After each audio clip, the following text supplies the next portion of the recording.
The boxers have been given their instructions. The seconds are out.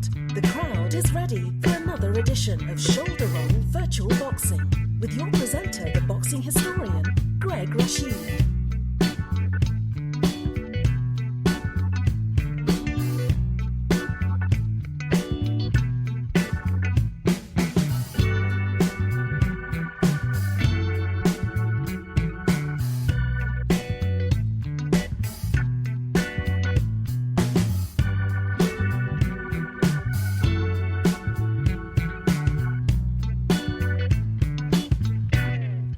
Swati Krop to everyone out there. This is Greg Rashid with another edition of the Shoulder Roll Virtual Boxing Podcast. And Swati Krop, if you're new to the program, means hello in Thai, because I'm in Bangkok, Thailand, loving it, and just loving all you folks out there who support this program. So happy to do it. Just so happy that so many folks have joined in the family here, like our Red Sox fan, one of our first Patreon. And you can become a Patreon today, too.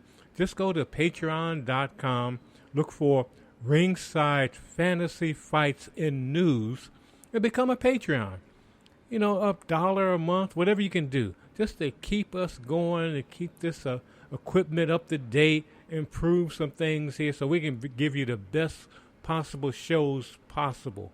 And what we do here, we do fantasy fights. We also talk about boxing news, and I call this a boxing variety show, so we'll put a little music in here. And today, we're just going to get right into the fight right now. Today's fight is between two all-time greats in the lighter division, lightweight division. I'm talking about Prince Hamed and Henry Armstrong, and they're going to be battling out hopefully for 12 rounds. We'll see. But we have Punchline Pimblebrook here today to be our commentator. So we're going to go right down to the ring right now. The gloves are on and the lights are bright. Percy Punchline Pemberton here. Let's bring on the fight. Ladies and gentlemen, grab your gloves and fasten your mouth guards, because tonight we're stepping into the squared circle with two legends of the ring in a battle that's sure to be nothing but pure dynamite. In one corner, we've got a fighter who is truly on a mission. Pound for pound, he's a relentless machine. His punches come in waves, and once he's got you cornered, you'll be screaming for a life raft. Introducing the hurricane of haymakers, the man who fights like a perpetual storm, the one and only Henry Hurricane Armstrong. And in the opposite corner, a man who flies higher than the ring ropes themselves. His style is nothing short of magical. He moves with the grace of a magician, leaving his opponents scratching their heads wondering, what just hit me?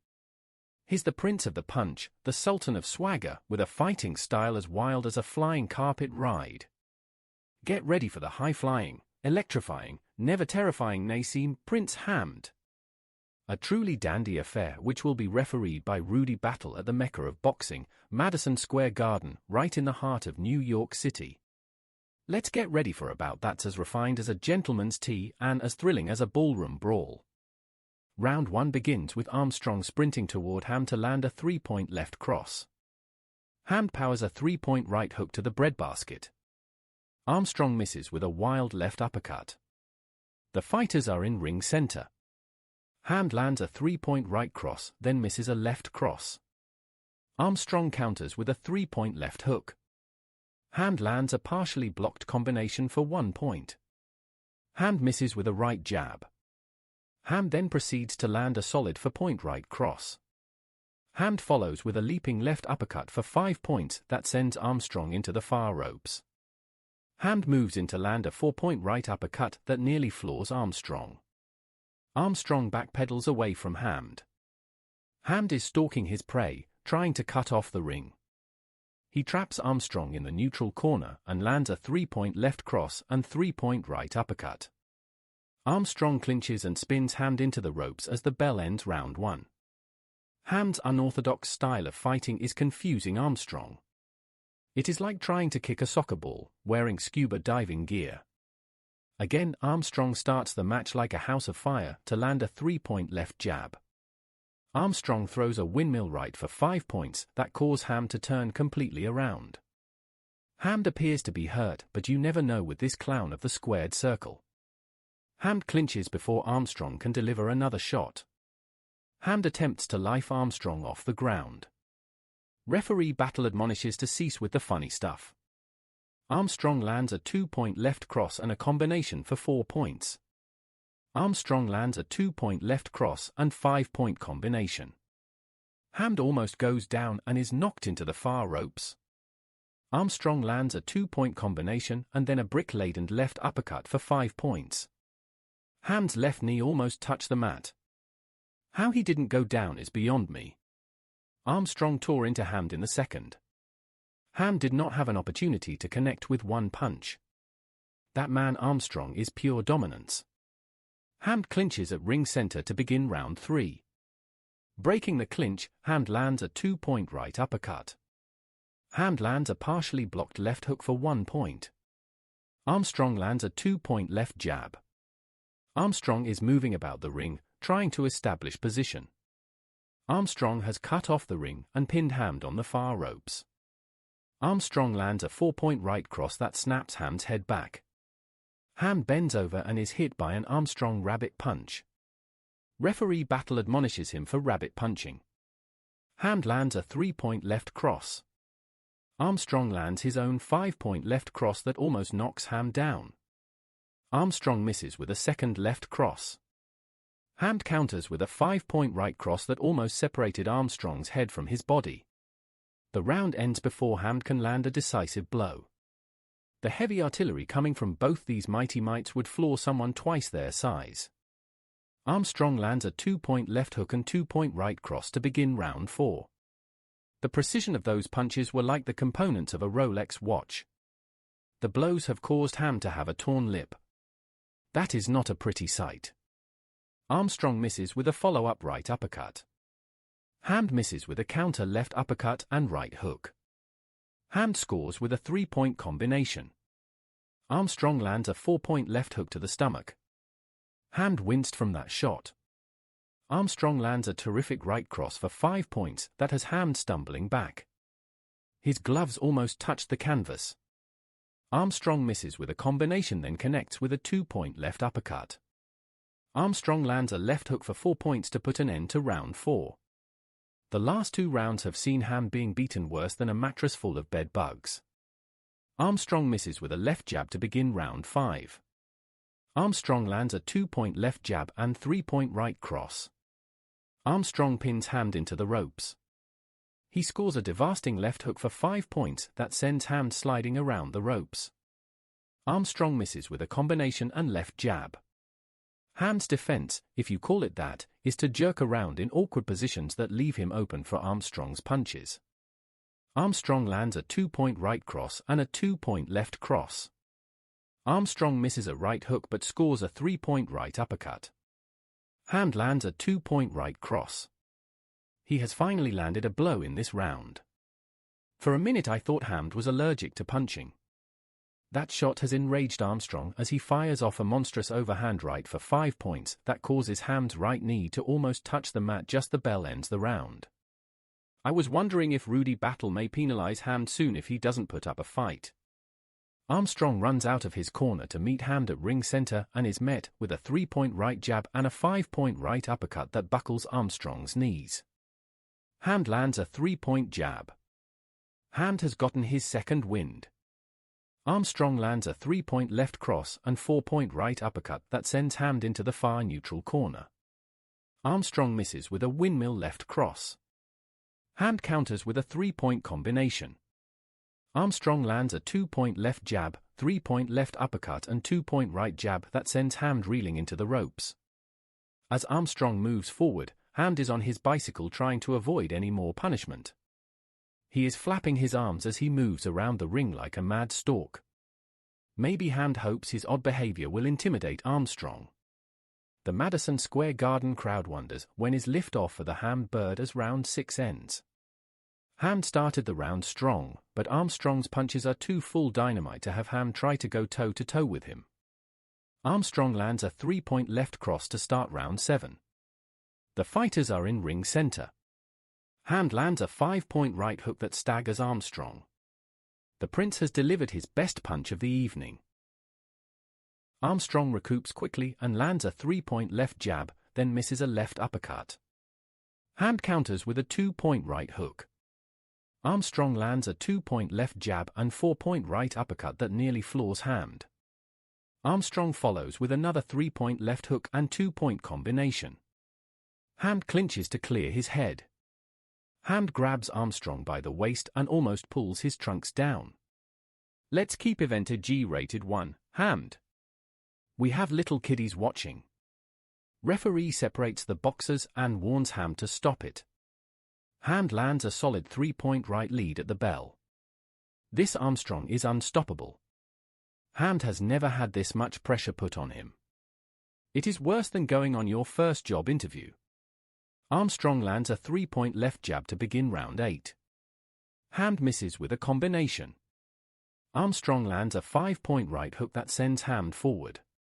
He is trying to regain his balance, but in the process, his left glove lightly touched the mat. That was enough to have Rudy Battle give him a standing 8 count. The prince looks glassy-eyed from my vantage point. Armstrong lands a 2-point left and a crushing twisting 5-point left uppercut that knocks Hamd down. That blow opened the torn lower lip Hamd suffered earlier in this fight. At the count of 9, Hamd stands up, but he looks wobbly. Armstrong steps toward Hamd and is met by a 2-point right jab. Armstrong lands a 2-point left hook, misses a right uppercut, then delivers a nuclear-laced 5-point left hook that knocks Hamd to the canvas. Hamd quickly jumps up at the count of 2. Signaling that he is fine, Hamd faces Armstrong, missing a right jab. Armstrong sends His Highness to the floor again with a 5-point left uppercut. The 3 knockdown rule is in effect in New York City, so Hamd can call it a day. Henry Armstrong delivered a right hand that sent Prince Naseem Hamd flying like he'd just missed his magic carpet. One moment Naseem was dancing, the next he was seeing more stars than a night out in Hollywood. Armstrong hit him so hard, you'd think he was trying to punch him into next week, and by the looks of it, Naseem might just land there. The prince was dethroned with a shot so fierce, even his corner was ready to start wearing crowns in his honor.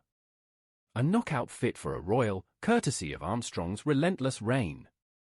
There will be no cartwheels and backflips for Hamd today. At 2:13 of round 8, your winner by KO is Henry Armstrong. I will now return you to our Bangkok studio. The gloves are off and so am I, a Percy Punchline Pemberton here, signing off until next time. Hope you enjoyed that fight, Armstrong beating Prince Hamid. I know that Percy kept saying Hamd. We got to talk to him about that. But the whole thing is to have fun, and I hope you enjoyed that. And like I always say, I can put these fights in thousands of times, and it doesn't. There'll be 50-50 who wins, who loses, but it's all about fun, all about having a good time. And I know you're a boxing fan, so you always are imagining fights. Muhammad Ali versus Mike Tyson. You're always doing that. And that's what we do in this program. And I have to say that was simulated today by Title Bout Boxing 2 PC game created by Jim Trunza. Great game, great guy, Jim Trunza. Send your prayers out to him and his family right now. They're struggling with some health issues. But he's, has a great game. If you haven't got it yet, please check it out. Check it out. You also have a card game and also the PC game, but check that out. But right now we're going to get into a little boxing news, and this is Edie, and she'll tell us the latest of what's going on in the world of boxing. Christian Bilay continued his impressive climb up the super middleweight rankings with a dominant win against Sergei Derevyanchenko in Canada. The unbeaten Frenchman is quickly making a name for himself, and he added to that reputation by outpointing the former world title challenger. Renowned for his toughness, Derevyanchenko has shared the ring with many high-quality operators including Gennady Golovkin and Daniel Jacobs. He was expected to provide Bilay with a solid test, and that's what happened as Bilay went the 10-round distance. With a world title shot almost certain to arrive imminently from Bilay, going the distance against the durable Ukrainian will prepare for him for bigger tests. A close first half of the fight soon went into Bilay's favor when it looked like Derevyanchenko suffered a bicep injury, and after taking over in the latter stages of the fight, he was handed the verdict on the scorecards. Imane Khalif's mother has made clear the Algerian boxer is female, following a summer of controversy around the 25-year-old. Khalif, who reached the quarterfinals at the Tokyo Olympic Games before winning gold in Paris, was at the center of a storm in relation to an alleged failure of gender test at an International Boxing Association-run event. The IBA administered previous Olympic boxing tournaments, but had been stripped of that honor in 2019 amid issues in the areas of finance, governance, ethics, and refereeing and judging. The International Olympic Committee confirmed Khalif and Taiwanese boxer Lin Yuting, also alleged to have failed an IBA test, were eligible to compete in Paris. Lin won gold in the 57 kg weight class, with Khalif victorious at 66 kg. Khalif has begun legal action over cyber harassment in relation to social media comments during her Olympic run, saying she was hurt by the treatment she received. Now, her mother Nasria has spoken out. Nasria is quoted by the Mail as saying she will give her beloved daughter her unwavering love and support as I have always done since she was born. Khalif's father Ammar has also weighed in on the matter, saying, "My child is a girl. She was raised as a girl. Imane is a girl who has loved sport since she was 6 years old." In early August, during Khalif's run in Paris, Ammar told Reuters, "Having such a daughter is an honor because she is a champion." He also shared a document with the publication, showing his daughter's date of birth. "This is our family official document, May 2, 1999, Imane Khalif, female. It is written here, you can read it, this document doesn't lie," he said. The family's comments come after a joint statement from the IOC and the Paris 2024 boxing unit, published in early August. It made reference to a sudden and arbitrary decision by the IBA in relation to the 2023 test and said, towards the end of the IBA World Championships in 2023, they were suddenly disqualified without any due process. Thank you again, Edie, for that information. Hope you enjoyed that. And now, as I always say, this is a boxing variety show. I'll give you a little music right now. This is the group Windows of Ken. And this is Rise, Funk, and Trunk on the Shoulder Roll Virtual Boxing Podcast.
And that was the Windows of Ken, Rise, Funk, and Trunk on the Shoulder Roll Virtual Boxing Podcast. And we're getting ready to get out of here right now. Hope you enjoyed the program today, the fight between Henry Armstrong and Prince Hamed. And we have many, many fights. If it's your first time listening to the program, we have tons of them. Look at our page, Ringside Fantasy Fights and News, and check those fights out. And more importantly, just check yourself out as far as giving yourself, just happiness and joy and bringing that to whatever community you're in. So each day that you wake up, when you wake up, get up and just hug yourself and say, I love myself. Look in that mirror and say that. If you're sight impaired, get up, just hug yourself and say, I love myself. Because if you don't love yourself, you can't do anything. You can't help anyone else out because you don't love yourself. So love yourself and do what you can to make your community, wherever you are in this world, a better place. It just takes small things. Helping a senior, helping a young person, an animal that might be in need, something as far as the environment in your community, cleaning it up, just simple things. But again, this is Greg Rashid. Go in love and go in peace. Look forward to seeing you next time on the Shoulder Roll Virtual Boxing Podcast. Thanks so much for tuning in. Thanks for tuning in. Please remember to like, comment, share and subscribe to this channel. Thanks and have a great day.